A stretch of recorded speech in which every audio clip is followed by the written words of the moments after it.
Donc l'autre ASBL, c'est quelque chose à faire, qui possédait cette maison ici. En propriété. En propriété. C'est une ancienne maison qui appartenait à Roger van Turnhout. On connaît bien puisqu'il y a le prix van Turnhout pour l'économie sociale. Okay. C'était une maison qui appartenait au curé. Quand on est décédé, quelque chose à faire, à tout hérité au niveau des bâtiments. Okay. Et il y avait cette maison-là qui nous ont en fait cédé en bail amphithéotique de 27 ans à Reloja. Et alors, ce qui s'est passé, qui est à la base de la création de la maison, c'est qu'en fait, le Germoire, qui est aussi une EFT, mais une EFT pour les femmes, a été confronté à des problèmes de violence familiale et conjugale. Et il n'avait pas de lieu, ou très peu de lieu, pour répondre à un tel besoin dans l'urgence. Il existait seulement des maisons d'accueil, pour femmes notamment, qui sont souvent... bourrées.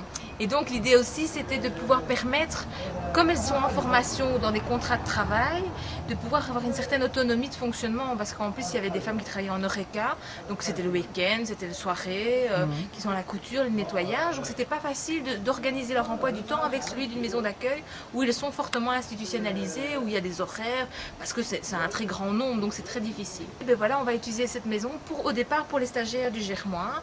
Donc le Germoire a entièrement équipé le logement vraiment de la petite cuillère au micro-ondes pour vraiment se dire, ben voilà, comme ça quand une personne arrive et qu'elle est à la rue et qu'elle doit fuir, elle puisse, rien que ce qu'elle a, arriver quelque part et elle est un peu comme à l'hôtel, quoi. Avec aussi prévu un petit kit de survie, pâte, huile, un peu de poudre à lessiver, des choses comme ça.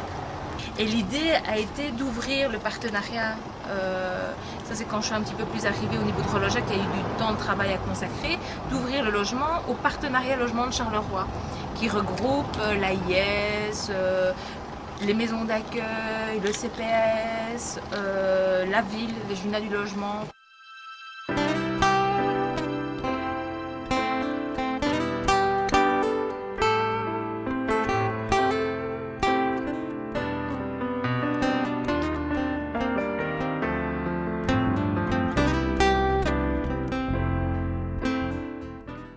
Ça va faire 23 jours. 23 jours. Un mois. Je suis ici pendant 3 mois, on t'a trouvé un beau logement, donc pour me dépanner. Comment est-ce que tu as connu Reloja? J'ai connu Reloja parce que moi j'étais dans un foyer. Donc le directeur de mon foyer à la rue de Montigny, foyer familial. Tu étais déjà dans un foyer avant? Oui, j'ai resté 1 an là-bas, donc il y a eu une réunion avec Anne-Catherine et plusieurs personnes. Il m'a présenté mon dossier et c'est comme ça que j'ai réussi à avoir la maison de transit ici. Donc c'est comme ça que j'ai connu Anne-Catherine. Et au niveau de la maison ici, on t'a fait visiter avant que tu y arrives ou bien ça s'est fait en extrême urgence? Je suis arrivée tout de suite. On avait eu un entretien la veille. Oui. La veille, et non, t'as pris ton sac, ton bébé sur le bras et j'ai tout pris, je suis venue. T'es pas toute seule ici? Je suis venue. Ça va bien? Ça va très très très bien, on s'entend vraiment bien et tout. On espère de se revoir quand on partira d'ici. Ça va vraiment bien. On s'entend vraiment bien. Les enfants aussi? Oui, elle a un petit garçon. Ta petite fille, elle a quel âge? Ma fille, elle a eu 8 mois, le 25.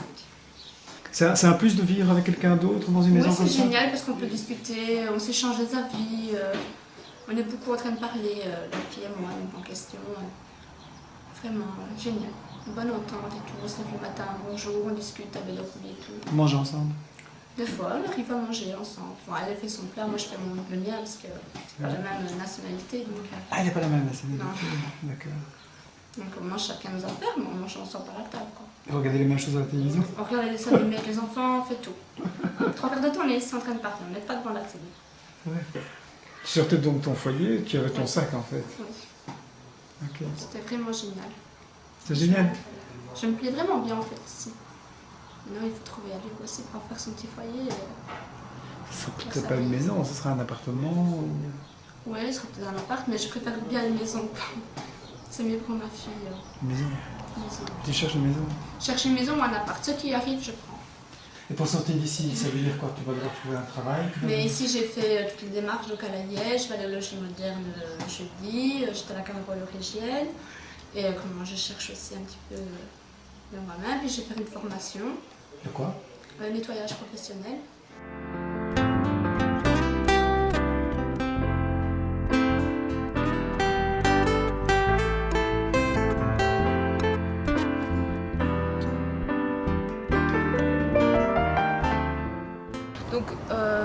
au niveau du logement, ici l'initiative de dire qu'on en fait un habitat groupé, c'est pas une demande qui émane en fait des personnes qui y entrent. Au départ, c'est simplement des personnes qui sont dans le désarroi et qui sollicitent le logement, et on leur explique que le logement est un logement où ils vont devoir cohabiter avec d'autres personnes. Donc au départ, ça peut sembler vraiment comme une contrainte au départ de la location, c'est de devoir cohabiter. Ce qu'on explique aussi au départ, c'est de dire qu'en général, cette cohabitation est bienvenue parce que si on a subi des violences conjugales ou familiales, c'est vrai que c'est un peu plus rassurant d'être avec d'autres personnes dans le logement, ça c'est sûr. Et puis même si ça n'est pas le cas, on est quand même moins seul quand on est dans le logement, on peut manger à plusieurs, on a en général des enfants, on peut un petit peu plus se partager sans que ça devienne aussi un habitat où on est trop nombreux comme dans des maisons d'accueil, où là ça devient parfois un peu impersonnel. Ça va que c'est un mouche là ici? Oui. C'est un peu mal organisé parce que celui-là, voilà, ça aurait été mieux à nous, mais c'est pas comme ça. Le fait aussi qu'il y ait une cohabitation, moi je trouve que la stimulation est beaucoup mieux. Donc que le fait de s'entraider, le fait qu'il y ait une autre présence, on a en général moins de problèmes. Moins de problèmes de gestion par exemple, parce qu'elles s'autorégulent l'une l'autre. Donc par exemple, quand elles sont à deux, c'est rare que je fasse une remarque sur le nettoyage. Parce qu'en général, comme par hasard, il y en a une qui est plus maniaque que l'autre et qui houspille l'autre si elle ne le fait pas, sa vaisselle, ses machins. Bah oui, l'autre est là, donc on ne sait pas faire exactement comme on veut. Donc il y a un petit peu une autorégulation qui se fait. Hein. Puis il y en a peut-être une qui n'aime pas faire à manger, mais l'autre oui. Alors automatiquement on se retrouve avec l'une qui fait la popote pour tout le monde.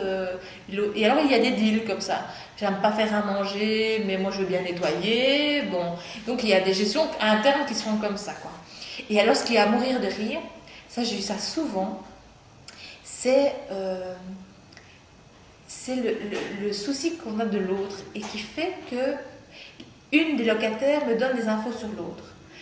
Mais c'est pas de la dénonciation, ça n'a rien à voir avec ça. C'est dit, tu sais, je me tracasse hein, tu devrais voir, tu devrais voir par rapport à son petit ou par rapport à ses sous, parce qu'elle t'en parle pas, hein, mais ça va pas, c'est ça. Donc, ça ne va pas. Alors moi évidemment, je fais la grande naïve quand j'ai l'autre et j'essaie d'amener la question où la personne voit la porte ouvrir et se dit, mais tu sais, j'ai justement un problème là-dessus.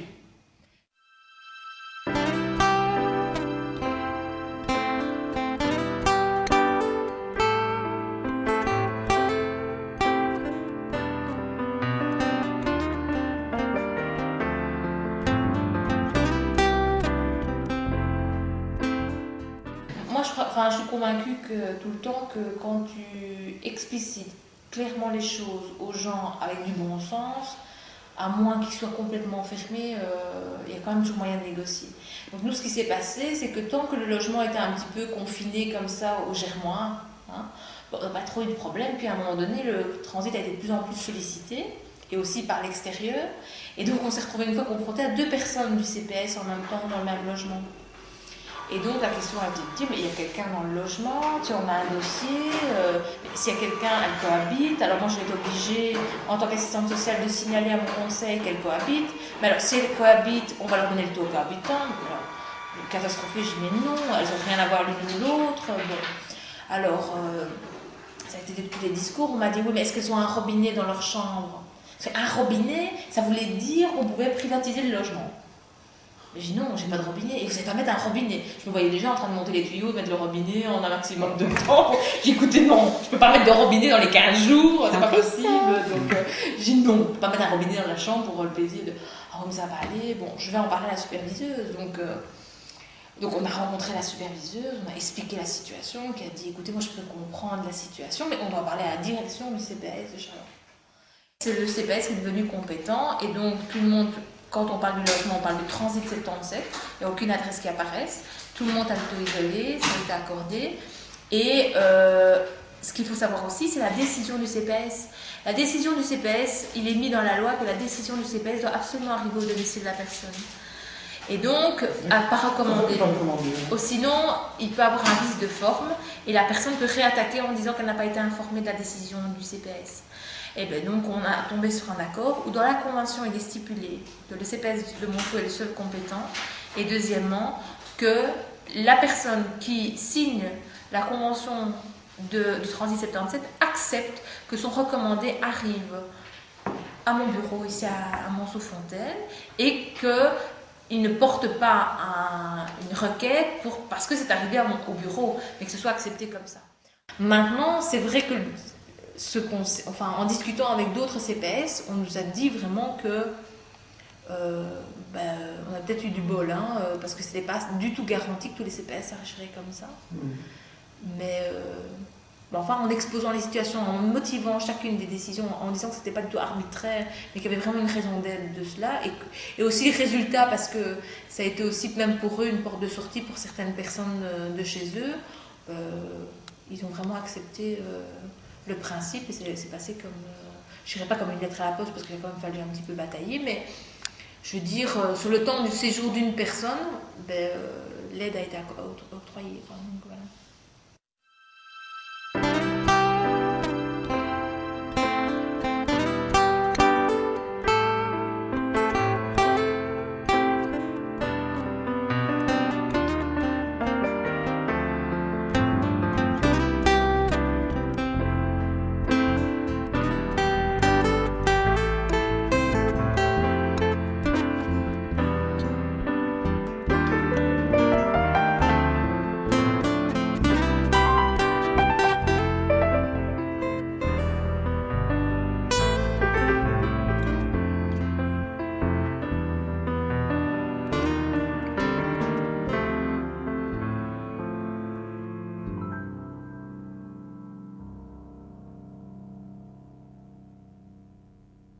Je dis toujours l'importance dans toutes les pratiques sociales, mais pour moi j'en suis convaincue, d'avoir le plus de pistes de solutions possibles.